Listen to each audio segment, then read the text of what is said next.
Baik, Assalamualaikum warahmatullahi wabarakatuh.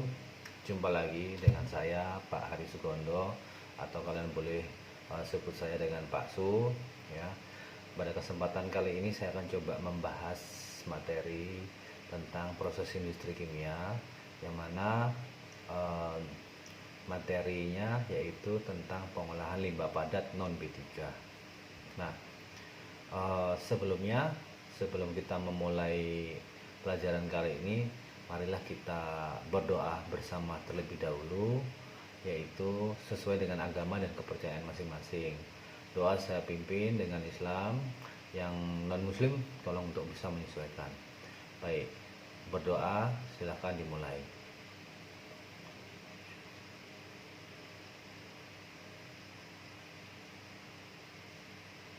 Amin. Baik, tak lupa untuk mengingatkan bahwasanya karena kita masih polanya adalah pembelajaran dengan Google Classroom, maka saya ingatkan kembali pada kalian semuanya untuk absensi, karena absensi ini penting, yaitu untuk menyatakan kehadiran kalian yang nantinya akan saya laporkan kepada pihak kurikulum ya. Jadi mohon untuk kepada Anda semua, anak-anakku yang kusayangi, jangan lupa melakukan absensi. Baik. Kembali saya ulas lagi bahwasanya pada pembelajaran kali ini dua kompetensi yang diminta adalah: satu, untuk kompetensi pengetahuannya, yaitu kalian diminta untuk bisa menganalisis pengolahan limbah padat non B3. Ingat, menganalisis pengolahan limbah padat non B3 artinya dia menganalisis jenis-jenis pengolahan yang akan dilakukan tergantung pada limbah padat non B3-nya apa. Karena pengolahannya bisa banyak. Artinya apa? Artinya untuk dasar awal mungkin kalian perlu tahu konsep apa saja yang dilakukan dalam proses pengolahan limbah padat non B3. Nah, dan mungkin kita mengulas lebih jauh lagi, apa sih sebenarnya pengertian dari limbah itu sendiri, dan kategori dia B3 atau non B3 itu sebenarnya ada kalau kalian lebih perdalami lagi ilmunya ya. Oke. Terus untuk kompetensi yang keterampilannya, dari sini kita akan dituntut untuk bisa melakukan pengolahan limbah padat non B3 sendiri. Nah, jelas paling mudah untuk pengolahan limbah padat non B3 yaitu kita melakukan pengomposan senyawa organik ya. Itu yang sering kita gunakan ya. Nah, silakan kalian nanti melakukan percobaan pengolahan limbah padat non B3, tetapi saya minta kalian sudah jelas dulu bagaimana cara pengolahannya gitu loh. Karena yang terpenting adalah hasil akhirnya adalah maksimal di situ. Karena kalian tahu sendiri bahwasanya senyawa organik itu akan tercampur dengan senyawa anorganik, maka harus dilakukan proses pemisahan terlebih dahulu. Nah, bagaimana cara kalian mendapatkan limbah yang baik dan bagaimana cara prosesnya itu tergantung pada konteks proses pengolahan limbahnya nanti gitu ya. Oke, berarti tadi sudah saya jelaskan apa kompetensi dasarnya. Saya akan coba sedikit mengulas kembali kepada pengertiannya terlebih dahulu. Nah, baik. Limbah. Sebenarnya kalau kita ngomong di kehidupan sehari-hari, seperti contohnya di rumah tangga kita sendiri ya, itu sebenarnya kita banyak yang kita lihat itu limbah-limbah yang sebenarnya kita ngomong sampah ya. Nah, sampah itu dari istilah limbah itu berbeda ya. Limbah secara literasinya ataupun secara pengertian sesuai undang-undang, maka limbah itu memang merupakan sisa suatu kegiatan, tetapi artinya limbah itu adalah tidak memiliki nilai ekonomis kembali. Tetapi kalau dia masih memiliki nilai ekonomis, maka barang itu atau bahan tersebut belum dikategorikan limbah. Memang dia sampah, tetapi dia bukan limbah. Karena ketika kita bilang limbah, artinya secara kegiatan manusia, limbah itu sudah tidak memiliki nilai ekonomis dan itu hanya sebagai buangan. Nah, baik.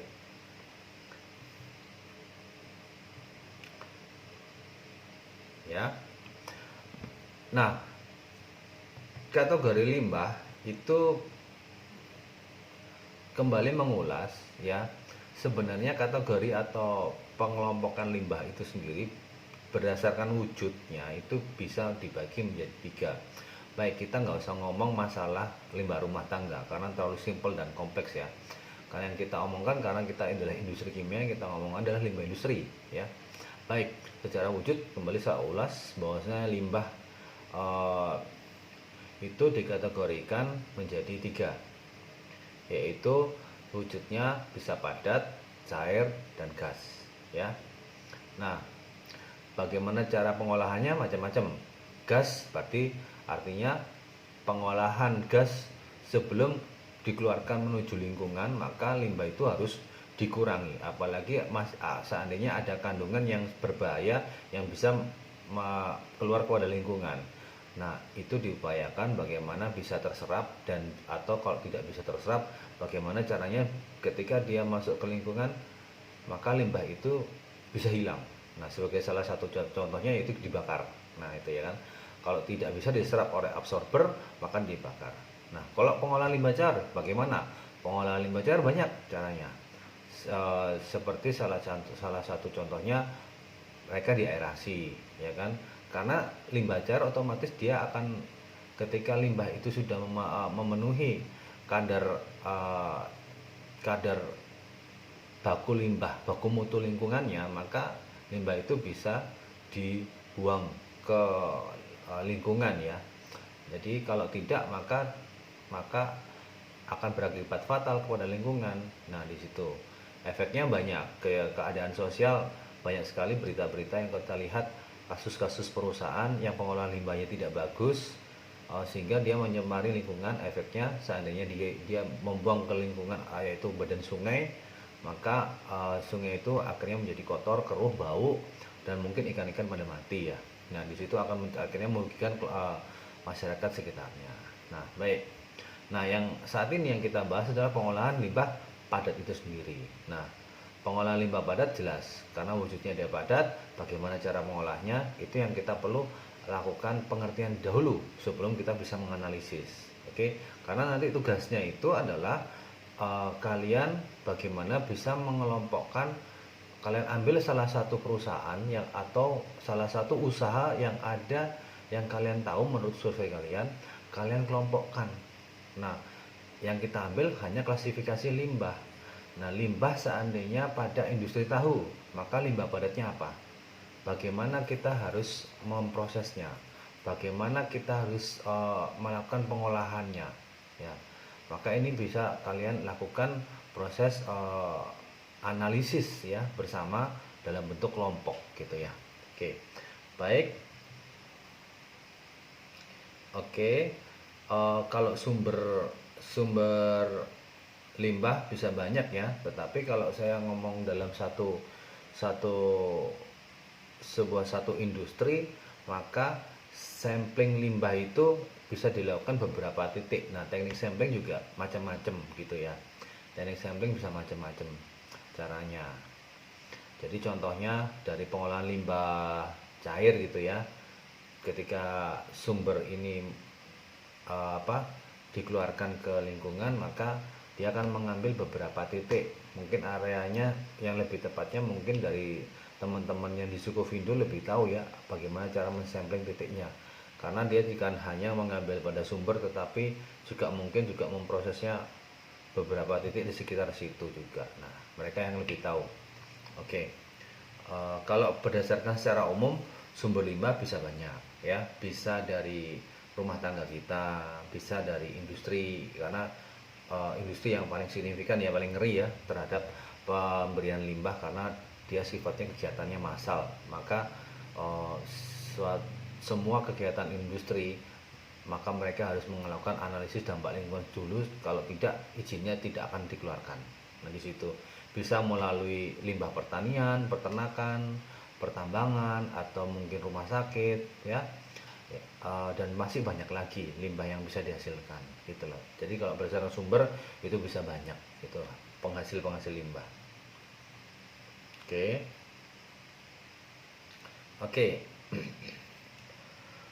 Secara klasifikasi sifatnya, sifat limbah berarti kita bisa bagi dua secara sifatnya, secara sifat kimianya. Maka limbah ini kategorinya apakah dia dibilang sebagai limbah yang organik atau dibilang juga sebagai limbah anorganik. Sudah jelas kalian tahu kalau organik adalah limbah yang berasal dari bahan-bahan buangan yang berasal dari makhluk hidup, ya. Nah, kalau dari makhluk hidup maka penguraiannya kebanyakan juga mudah, kebanyakan dibantu oleh mikroorganisme. Nah, dan saat ini banyak teknologi yang mengembangkan bagaimana proses memproses limbah. Salah satunya siapakah yang selain mikroorganisme ada salah satu makhluk yaitu pengurai yang bisa digunakan untuk mengolah limbah organik, yaitu apa? Yaitu kecoa. Nah, salah satunya kecoa itu selain kita cacing, maka kecoa itu juga bisa digunakan. Maka kalau kalian ingin mencoba mengolah limbah, silakan kalian teliti, atau kalau kalian berkeinginan kalian lakukan penelitian bagaimana proses pengolahan limbah yang dibantu kecoa, karena nanti dari pengolahan limbah organik ini hasilnya kecoa itu akan menjadi kotoran. Kecoa itu limbah itu ketika kecoa mati, kecoa sudah selesai, maka itu juga bisa dijadikan pakan ternak gitu ya. Maka ini menjadi sebuah industri yang sangat menguntungkan sekali saat ini gitu. Tapi kita mengolah kecoa gitu ya kalau mau ya.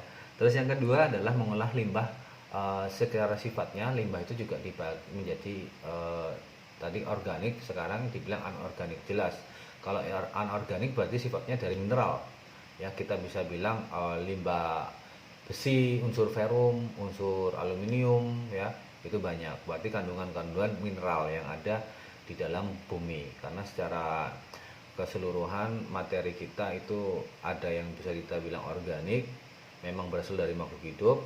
Ada juga yang kita bilang material yang berasal dari bahan-bahan mineral yang ada di alam, dan itu sangat banyak sekali gitu ya. Nah, baik, itu secara sifatnya ya. Kembali saya mengulas sedikit ya sebelum ke materi inti. Oke, baik, tadi kita bilang antara limbah itu boleh diklasifikasikan menjadi B3 ataupun non B3. Apa sih yang dimaksud dengan B3 itu gitu loh. B3 secara singkatan sudah jelas tahu, yaitu bahan berbahaya beracun.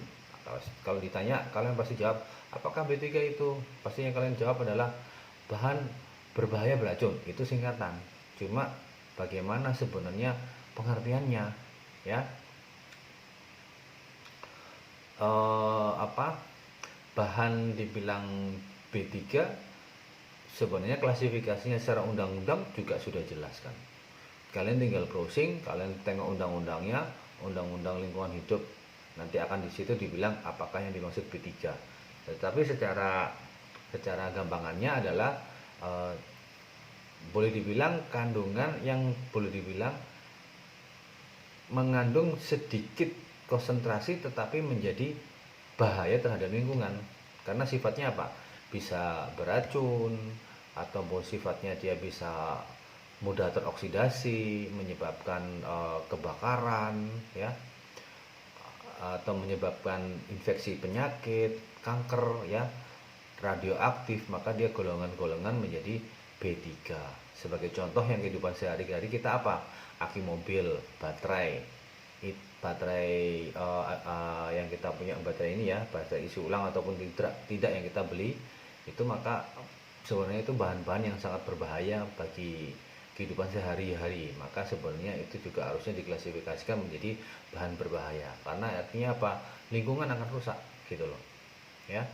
Jadi dalam jumlah konsentrasi kecil dia akan sangat membahayakan lingkungan, maka dibilang dia B3 gitu. Nah, bagaimana dengan non B3? Kalau non B3 berarti dia dianggap limbah yang dalam konsentrasi kecil tidak membahayakan kepada lingkungan. Kalau dibilang membahayakan lingkungan berarti artinya membahayakan kepada kehidupan manusia. Maka klasifikasinya dia dibilang non B3. Oke. Jadi kita akan mengolah limbah padat non B3. Nah,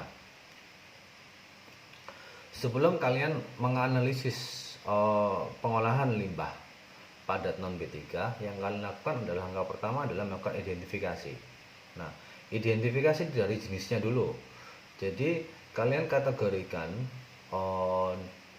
dari satu tempat atau industri. Contoh kita ngambil pasar, nah ya paling mudah pasar karena kehidupan sehari-hari. Kalau kalian mengambil sampel yaitu contoh industri industri pabrik tahu ya kan.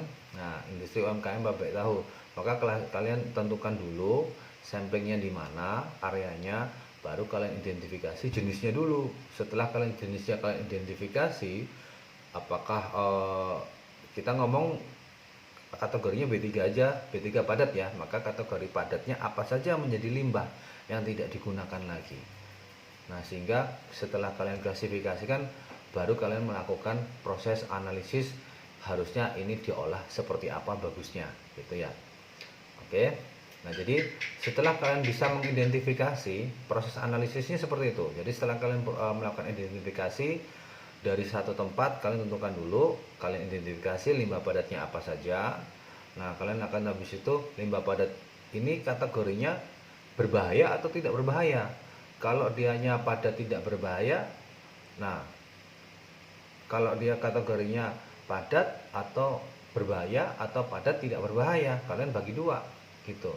Setelah kalian melakukan penggolongan tadi, maka kalian tentukan kalau semisal dari limbah padat B3 contoh kayu ya kan, ini dibuang gitu ya kan, maka bagaimana proses pengolahannya yang dilakukan secara pengolahan limbah B3 nya gitu.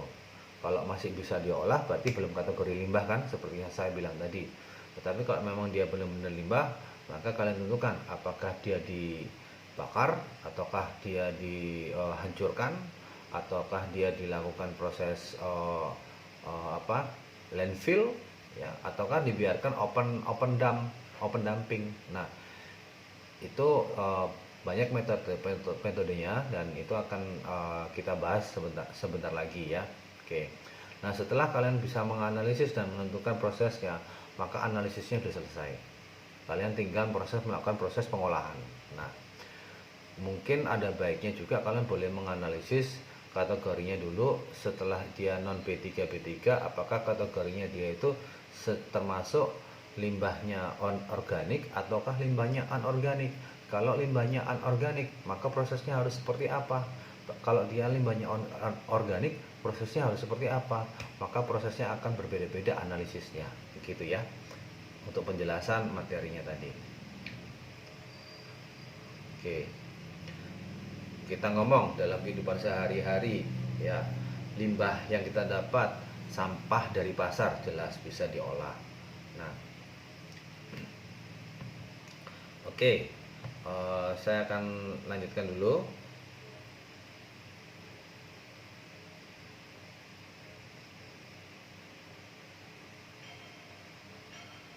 Oke, kembali saya ulas dulu. Artinya analisis itu kalian pertama yang kalian lakukan adalah melakukan identifikasi. Identifikasi boleh tadi seperti saya bilang dilakukan identifikasi jenis limbahnya. Sifat limbah. Sifat limbah ini apakah dia termasuk bahan B3 atau non B3, ataupun juga karakteristik sifat atau karakteristik limbahnya termasuk dianya limbah organik atau anorganik. Nah, terus sumbernya dia berasal dari mana ya. Dan lebih baik lagi ketika kita mendapatkan kuantiti kubik per harinya. Nah, berapa kilo per hari itu limbah akan dilakukan, karena menjadi berbahaya ketika kita ngomong kondisinya masif. Limbahnya boleh dibilang nggak membuat kondisinya tidak membuat keracunan pada lingkungan, tetapi karena dalam kondisi masif, maka dia akan membuat menjadi masalah lagi sendiri ya. Nah, maka dia akan menjadi prioritas apakah harus diproses atau tidak. Nah, setelah kalian klasifikasikan gitu. Terus yang tadi yang ketiga adalah tadi sudah saya bilang sumber dia ini sumbernya dari mana dalam satu perusahaan itu. Oh, ini dari proses, contoh kita punya industri pengolahan eh, pabrik tahu ya, ternyata ada proses yang namanya pemerasan. Nah, pada proses step di situ didapatkanlah dia menghasilkan sumber limbah eh, di proses tersebut. Nah, itu sumbernya maksudnya. Jadi bukan sumber klasifikasi dari PT SIA, tidak. Dari PT SIA punya berbagai macam step proses. Terus setelah kita klasifikasikan jenis, sifat, karakteristiknya, sumbernya ini dari proses yang mana? Maksudnya seperti itu ya. Bukan apa sumber dari PT-nya itu sendiri. Pasti PT itu sudah jelas ya. Terus habis itu identifikasinya seperti yang saya bilang, kita akan bisa melihat kuantitinya.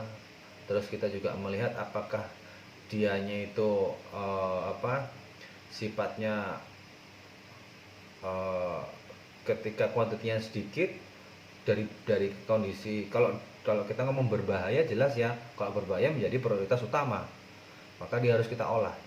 Tetapi ketika dia tidak menjadi berbahaya maka menjadi prioritas yang non B3, maka menjadi prioritas kedua. Tetapi menjadi prioritas kedua juga, pertama juga ketika kuantitinya banyak. Nah, saya ulang kembali lagi. Ketika kita ngomong berbahaya, maka itu menjadi sebuah urgensi, sebuah kepentingan limbah itu harus diolah karena tidak boleh, karena berbahaya. Yang kedua, mungkin limbah itu tidak berbahaya, tetapi karena kuantitinya menjadi banyak, maka limbah itu harus menjadi prioritas untuk diolah. Karena ketika menjadi terlalu banyak tidak bisa diolah, akan menyebabkan pencemaran terhadap lingkungan juga, ya. Oke, terus setelah kita melakukan identifikasi, maka yang menjadi prioritas penting, yang menjadi klasifikasi dalam pengolahan limbah yang harus kita urgensikan, maka kita akan menentukan metode limbahnya. Jadi jelas limbah itu akan banyak sekali, tetapi yang masif yang mana, yang itu yang akan kita lakukan proses pengontrolan, pengolahan di situ. Jadi tidak semuanya harus dilakukan. Kalau semuanya dilakukan, jelas ingat pengolahan limbah itu juga akan membuat melakukan proses pembiayaan juga yang akan dikeluarkan, sehingga kalau semuanya dihitung limbah maka akan merugikan perusahaan itu sendiri, karena semuanya juga dihitung semuanya. Memang betul bagusnya semua limbah harus diolah, tetapi pada kenyataannya tidak. Jadi limbah-limbah yang memiliki signifikansi yang harus diolah itu yang didahulukan. Oke.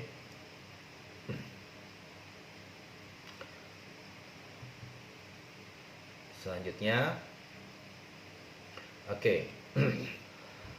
Metode pengolahan limbah padat non P3 itu banyak macamnya, ya. Satu, ya, itu boleh proses insenerasi. Nah, apakah proses insenerasi? Proses insenerasi itu adalah proses yang kita lakukan untuk membakar. Nah, tapi ingat pembakarannya itu tidak dalam, kalau yang setahu saya insenerasi itu proses pembakarannya tertutup. Jadi tidak digunakan, kalau terbuka akan menimbulkan masalah lagi, hal yang baru. Karena kalau kita insenerasi atau kita bakar dengan suhu yang tinggi, otomatis dia akan mengeluarkan abu ataupun asap ya. Nah, itu akan membahayakan sekali. Kalau memang kuantitinya akan sangat banyak, maka itu menjadi masalah. Kalau proses insenerasi, dia prosesnya close, tertutup, sehingga tidak keluar limbah asap yang dikeluarkan, tetapi bisa langsung dibakar gitu ya. Oke, yang kedua, proses yang berikutnya adalah open dumping. Open dumping, namanya dumping. Dumping itu adalah proses pembuangan open, jadi open yard, atau dia dibuang secara dalam suatu area yang tidak ada penutupan di situ, dibiarkan berserak gitu ya. Nah, itu open dumping. Nah, akan memiliki kelemahan dan kelebihan sendiri-sendiri gitu ya. Terus yang berikutnya ada proses landfilling. Nah, ini lebih ramah lingkungan karena prosesnya dia akan kita akan lakukan proses yang namanya proses penimbunan di dalam tanah, sehingga setelah kita timbun efeknya adalah terjadi proses pengurahan secara anaerob ya. Nah, dan hal ini akan lebih indah dipandang di mata dan lebih sehat karena otomatis ketika kita landfill, mikroba yang ada di dalam ataupun sebagai contoh lalat, kalau kita open dumping ya, lalat itu tidak akan berkerumun dan baunya nggak kemana-mana. Jadi sanitary landfill itu lebih baik. Nah ini yang kita banyakkan saat ini belum dari beberapa daerah ya. Contoh Jakarta ataupun beberapa daerah di Batam sendiri pun juga, ketika kita ngomong kok kita masih merasakan bau, nah otomatis berarti mereka masih melakukan open dumping. Nah, jadi bukan melakukan sanitary landfill. Kalau sanitary landfill sudah jelas, artinya dia ditimbunkan. Nah, cuma hati-hati proses penimbunannya, karena ketika di bawah ini kan ada air tanah. Air tanah yang di bawah ini jangan sampai terkotori, karena proses landfill ini kan akhirnya ketika ada air yang masuk ke dalam sampah tersebut, lama-lama dia akan masuk merembes ke bawah ke air tanah, akan mengotori air tanah. Nah, ini sangat merugikan lingkungan sekali juga. Nah, biasanya umumnya sanitary landfill dibuang pada area yang jauh pada pemukiman penduduk, sehingga tujuannya tidak mengotori sumber air yang ada di sekitar situ. Nah, proses yang berikutnya adalah proses recycle. Nah, proses recycle ini adalah proses untuk didaur ulang, digunakan kembali untuk proses yang lebih baik lagi ya. Artinya didaur ulang menjadi bahan yang bisa dibuat produk baru. Di situ recycle.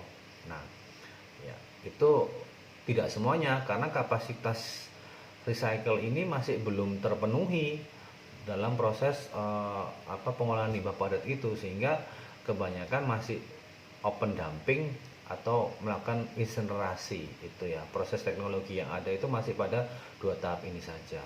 Nah, yang berikutnya yang bagus adalah pengomposan. Nah, pada negara-negara maju mungkin pengomposan itu sudah berjalan, karena karena ini perlu adanya kesadaran bagi masyarakat untuk bisa membantu proses pemilahannya terlebih dahulu. Karena ketika kita tahu jenis sampah-sampah limbah padat non B3 itu tidak kan, karena tadi kan kita punya penggolongan antara senyawa organik dan senyawa anorganik, maka proses pemisahan senyawa sebelum, karena pengomposan itu hanya bisa dilakukan pada untuk senyawa organik, maka harusnya sudah jadi sejak awal sudah melakukan proses pemisahan. Nah, ketika kita sudah ngomong oh ini adalah sampah organik, maka kita akan bisa melakukan proses pengomposan. Tetapi kalau kita campur, maka proses pengomposan tidak akan berjalan maksimal, karena tercampur dengan senyawa anorganik yang ada di situ ya. Nah, jadi harusnya mulai dari sejak awal beberapa negara sudah melakukan klasifikasi. Oh, ini sampah kertas, ini sampah plastik, oh ini sampah organik, sisa makanan, sayuran dan sebagainya. Oh, ini sisa sampah mungkin metal dan sebagainya. Nah, itu mereka melakukan pengklasifikasian bak-bak, sehingga ketika masyarakat sudah bisa terdidik seperti itu, maka lingkungan akan menjadi lebih baik lagi. Oke, tugasnya yaitu nanti kalian akan saya minta untuk membuat rangkuman ya, berdasarkan yang saya sampaikan presentasi ini ya, metodenya. Terus habis itu tugasnya melakukan analisis, yaitu baik kelompok, yaitu kelompok 3 sampai 4 orang bergabung menentukan satu perusahaan atau satu tempat area, lalu kalian membuat klasifikasinya. Nah, itu kalau bisa sih bagusnya disertai dengan foto-foto. Oh, ini foto saya melakukan proses analisis sampah di pasar. Nah, pasar ini limbahnya apa? Buktiin, foto, cekrek. Nah, jadikan laporan. Ini kategorinya apa? Terus bagaimana proses pengolahannya di situ. Kalau kalian bisa memiliki channel di sana, mungkin akan tahu ternyata proses itu sampahnya juga dibuang, juga dilakukan pengolahan sendiri. Itu bagus. Artinya pengelolaan manajemen pasar itu berjalan dan dia peduli terhadap lingkungan. Bila tidak, kebanyakan dibiarkan saja atau nanti dipungut oleh petugas. Ya, seharusnya tidak, karena harusnya kita bisa membantu untuk proses pengolahan. Oke, kembali saya ulang lagi metodenya. Nah, insenerasi atau insenerator alatnya itu adalah proses pembakaran pada suhu tinggi. Suhu tinggi artinya dia bisa antara 800 sampai 1000 derajat, ya, suhu yang tinggi. Nah, oke, dan sifatnya dia close loop. Jadi dia sifatnya adalah dia berputar aja ke situ dan tidak mengeluarkan asap yang kemana-mana, sehingga dia tidak akan membuat pencemaran. Cuma ada kelemahannya juga. Oke, open dumping artinya tumpukan terbuka. Sering kita lihat sampah-sampah yang ditaruh di pasar, ya kan, dibiarin terkumpul sampai menggunung. Nah, itu open dumping, ya.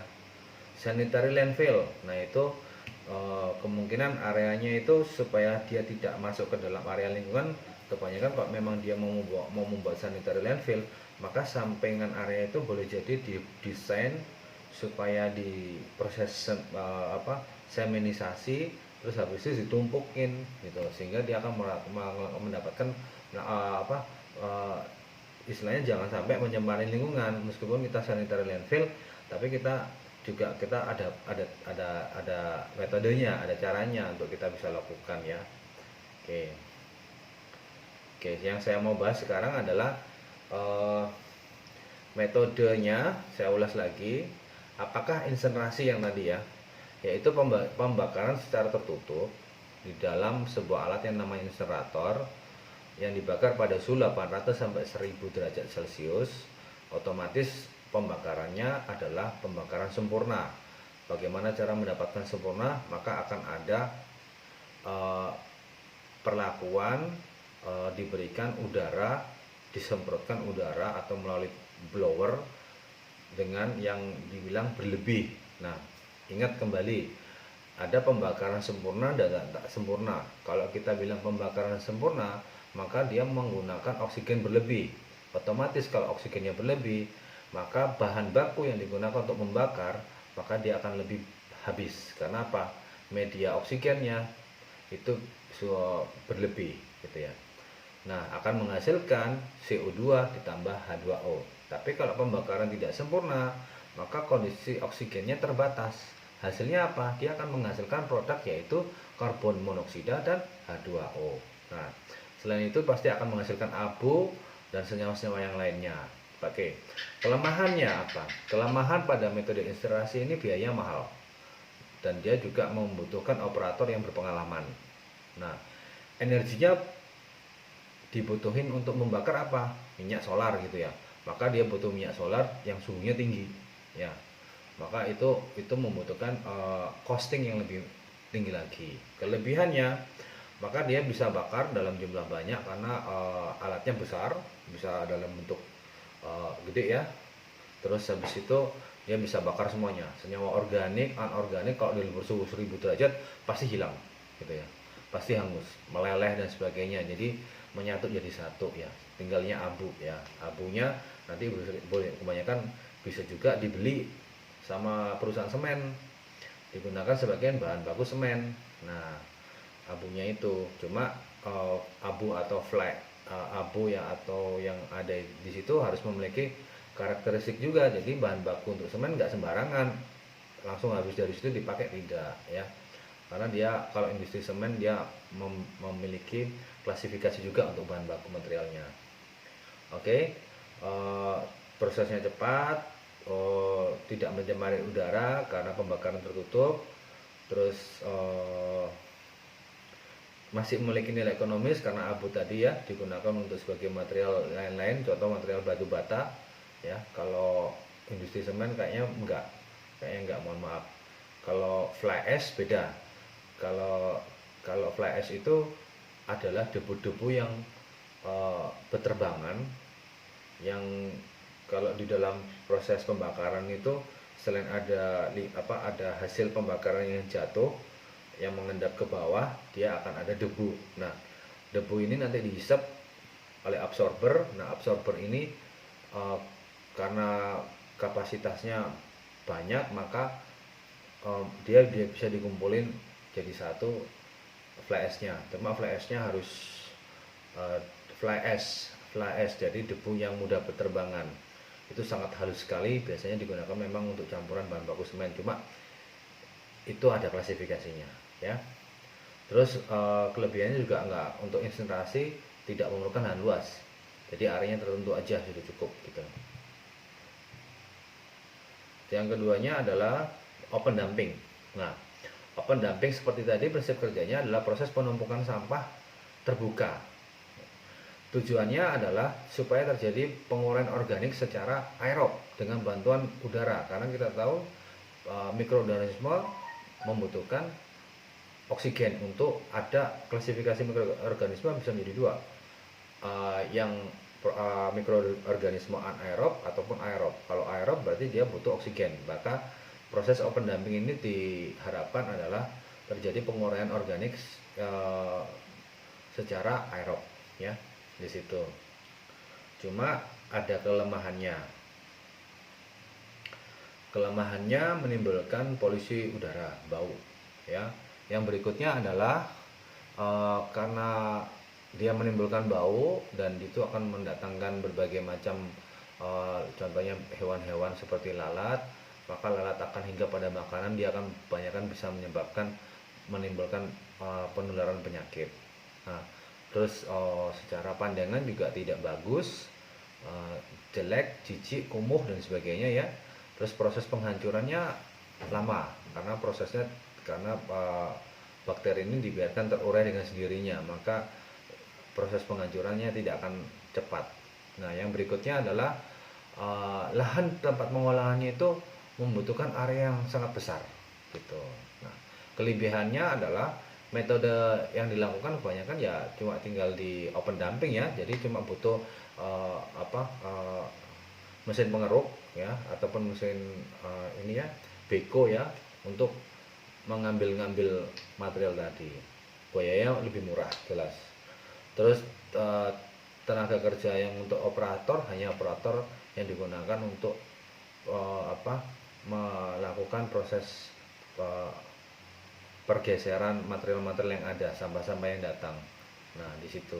Jadi hanya operator beko ya, dan operator alat-alat berat yang seperti itu jenisnya ya.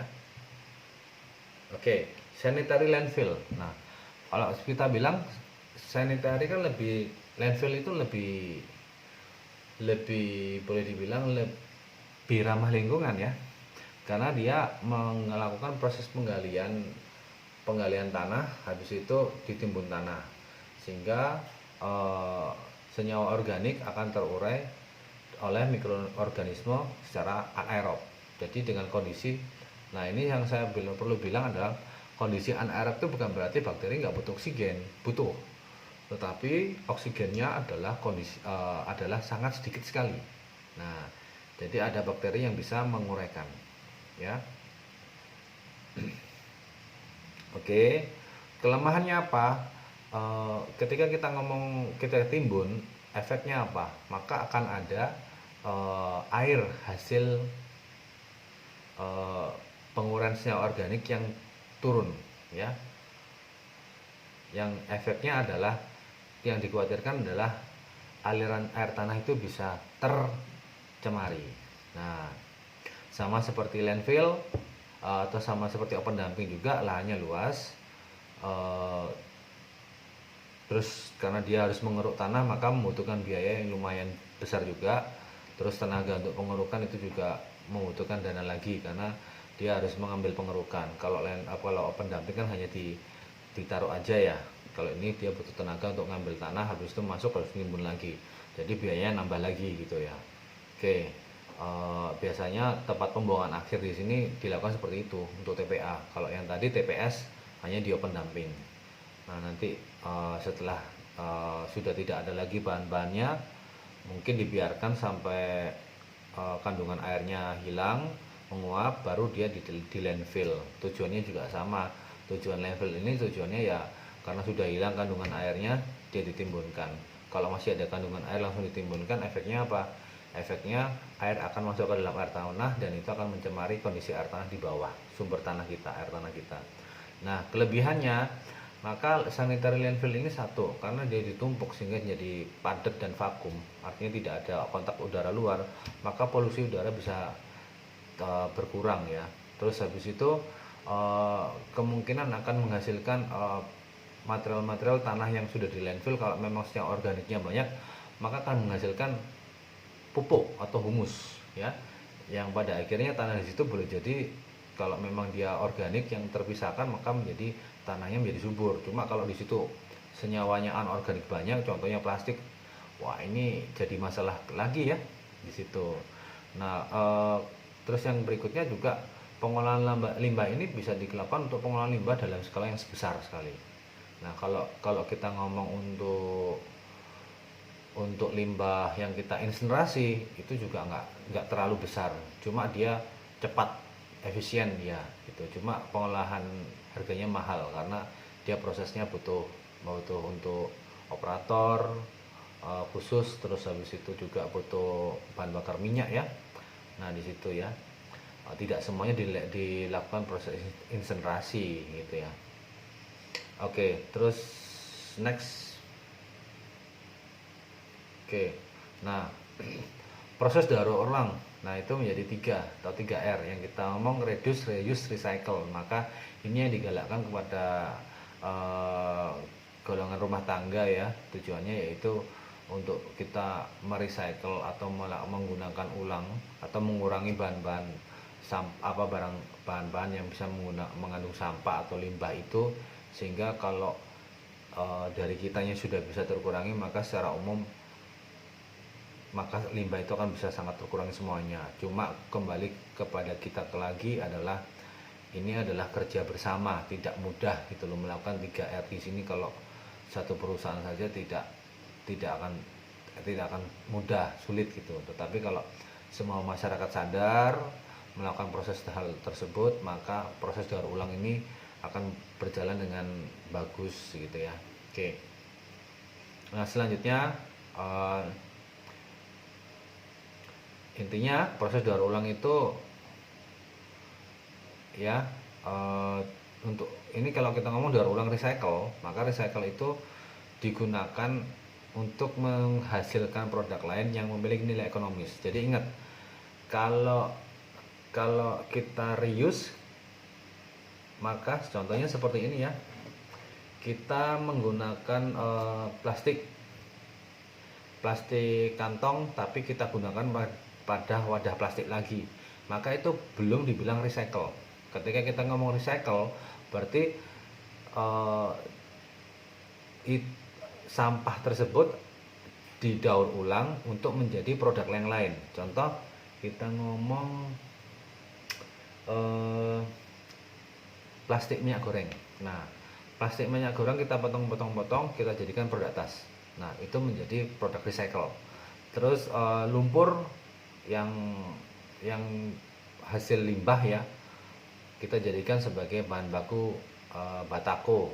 Atau kertas, sampah kertas jadi kita jadikan kertas daur ulang ya. Jadi kertas sampahnya nggak dipakai lagi, tetapi didaur ulang jadi kertas yang kualitasnya nomor 2 gitu ya. Jadi untuk kertas daur ulang untuk tujuan yang lain. Nah, itulah prinsip kalau kita ngomong recycle ya. Jadi berbeda dengan reduce sudah jelas, reuse oke.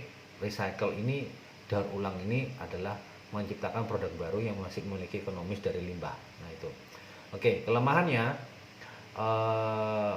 dari recycle ini berarti dia tidak bisa dilakukan dalam keadaan yang dalam jumlah yang banyak gitu, yang masif tidak, karena membutuhkan tenaga yang boleh dibilang padat karya kalau saat ini ya, karena lebih banyak UMKM yang digerakkan gitu. Terus kelebihannya yaitu bisa menghasilkan produk yang memiliki nilai ekonomis lebih tinggi ya. Terus yang selanjutnya metode pengomposan. Nah, pengomposan berarti proses pengolahan limbah organik. Ingat, limbah organik. Jadi bukan semuanya. Secara apa?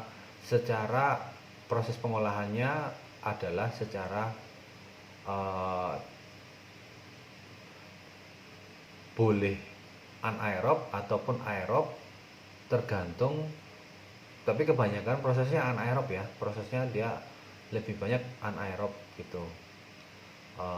Karena kondisinya tergantung pada bakteri yang digunakan. Nah, oke, baik. Atau saya jelaskan dulu, prinsip pengomposan ini adalah penggunaan limbah organik tak sempurna oleh populasi mikroorganisme dalam kondisi yang tertentu. Artinya kondisinya suhunya harus terjaga, terus kadar airnya juga harus terjaga, ya. Bahan baku kebutuhan makanannya juga harus terjaga. Nah, karena namanya juga makhluk itu membutuhkan bahan makanan gitu.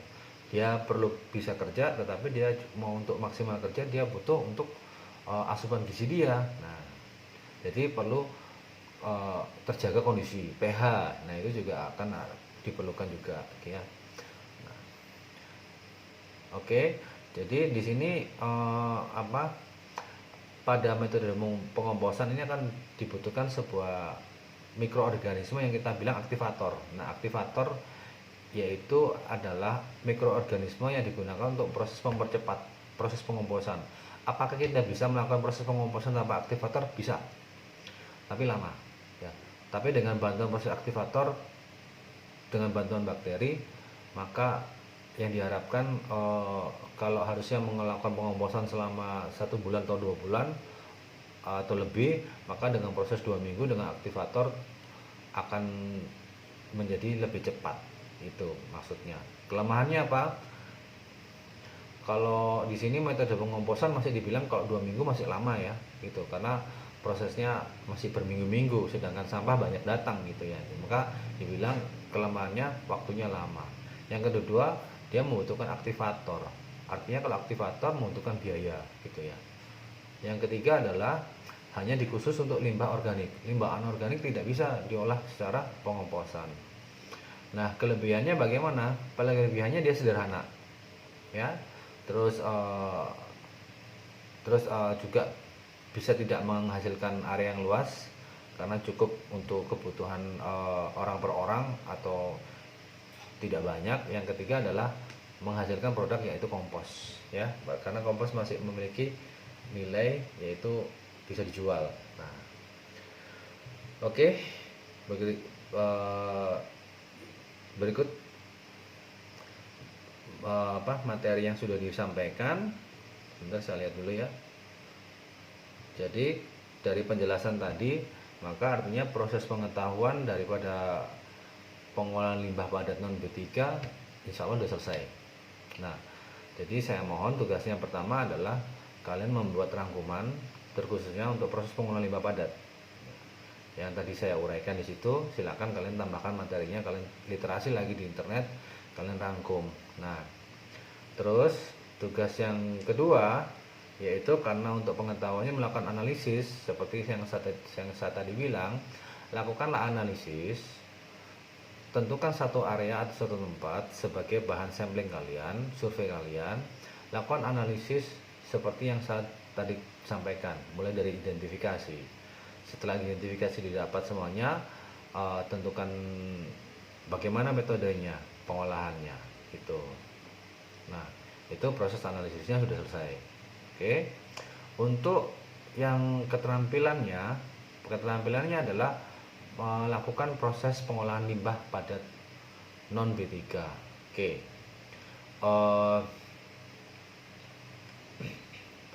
Supaya hasilnya lebih bagus dan bermanfaat, maka yang saya minta pada kalian adalah lakukan proses pengomposan. Nah, silakan melakukan percobaan pengomposan. Kalian boleh ambil komposnya bentuk cair ataupun padat, silakan ya. Sumbernya dari mana silakan. Kalian boleh melakukan percobaan itu dan hasilnya kurang lebihnya kita akan lihat antara rentang 2 minggu kompos yang menghasilkan kompos yang baik. Contoh sebagai bukti apa? Tanamlah cabai atau tanamlah di situ adalah tomat dalam proses 2 minggu atau 3 minggu, 2 minggu setelah pengomposan selesai, eh, hasilnya bagus. Salah satu ciri-ciri kompos yang sudah baik adalah bau bau komposnya itu sudah bercampur menjadi seperti tanah, maka kompos itu sudah jadi. Dan biasanya kalau kompos yang bagus itu dia banyak mikroba yang terdapat di area itu, di situ. Nah, itu berarti proses pengomposannya bagus, mikrobanya di situ berjalan kan. Nah, kalau kita tanam maka unsur kandungan nitrogen NPK-nya itu tinggi, sehingga kita ketika tes dengan tanaman maka dalam tempo 2 minggu atau 1 minggu maka dia biasanya pertumbuhannya cepat. Nah, di situ untuk tugas kelompoknya. Jadi tugas kelompoknya bisa dua, untuk tugas yang analisis, yang satunya tugas pembuatan proses pengomposan. Oke, mungkin itu materi yang saya bisa sampaikan. Kurang lebihnya saya mohon maaf. Ini yang saya bisa berikan pada materi ini. Bila mana ada pertanyaan, nantinya silakan kalian mengajukan pertanyaan di materi saya. Boleh kalian telepon saya, WA dan sebagainya. Kurang lebihnya saya mohon maaf. Saya akhiri. Assalamualaikum warahmatullahi wabarakatuh.